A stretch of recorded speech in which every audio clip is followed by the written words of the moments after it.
क्या घी कॉफी पीने से वजन कम हो सकता है? घी जो है ये बहुत ही कैलोरी डेंस फूड है।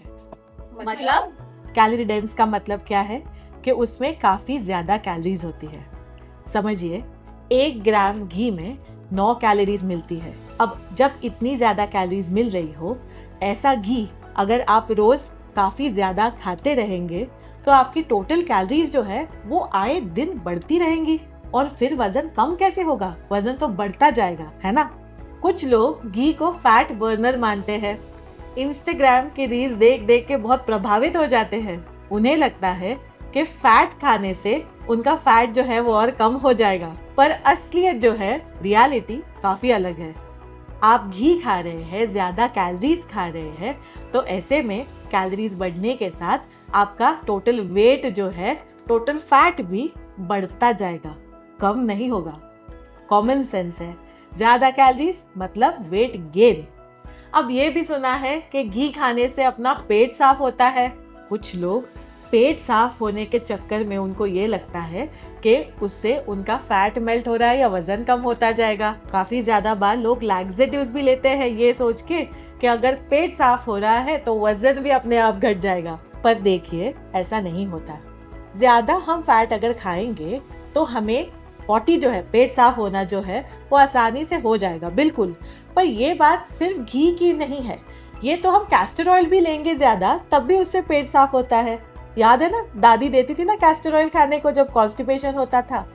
समझने की बात यह है कि पेट साफ होना या आसानी से लूज पॉटी होना, इसका मतलब ये नहीं है कि फैट मेल्ट हो रहा है। आपको पॉटी आसानी से हो रही है उसका मतलब ये नहीं है कि आपका गट हेल्थ अच्छा हो रहा है या आपका फैट मेल्ट हो रहा है। In fact this can be a sign of malabsorption. अब आप पूछोगे, अमिता तुम ही बताओ कितना घी खाना चाहिए? ICMR के हिसाब से हमें एक दिन में 25 ग्राम टोटल फैट खाना होता है। 25 ग्राम मतलब 5 चम्मच के बराबर होता है। अब इसका मतलब ये नहीं कि हम दिन में 5.5 चम्मच सिर्फ घी के खाएं, क्योंकि ये 25 ग्राम फैट जो होता है ये हमें डिवाइड करना होता है अलग अलग फैटी एसिड्स के हिसाब से। प्यूफा, म्यूफा, सैचुरेटेड फैट्स, ऐसे उसका क्लासिफिकेशन होता है। घी जो है ये सैचुरेटेड फैट है और उसकी मात्रा हमें 1 से 2 चम्मच ही चाहिए होती है। सिर्फ 2 चम्मच घी, इससे हमारा क्या होगा? इससे ये होगा कि हमारा देश इंडिया जो डायबिटीज और हार्ट डिजीज का कैपिटल बनता जा रहा है, उस रेस में आप नहीं शामिल होंगे। अब ये डायबिटीज और हार्ट डिजीज की रेस कौन जीतना चाहता है भला, है ना? पर एक मिनट, हमने तो बहुत रील्स देखी जहाँ पे ये सारे मूवी स्टार्स जो है वो घी कॉफी पी रहे थे। Ghee coffee in the morning, which is black coffee and a spoon of ghee in it, blended together. Soaked walnut, and I have my ghee coffee. I make it with ghee, and it's pretty much the first thing I consume in the morning right before my workout. Teaspoon of organic ghee, organic coffee, my version of the bulletproof coffee. I definitely need my coffee. Ghee coffee fat burning नहीं करता क्या? नहीं करता। हो गई बात खत्म। समझाती हूँ। ये जो घी कॉफी पीने वाले स्टार्स और इन्फ्लुएंसर्स हैं, वो ये नहीं करते कि सुबह घी कॉफी पी और फिर शाम को बैठ के बिरयानी पेल दी, इसीलिए उनका वजन मेंटेन रहता है।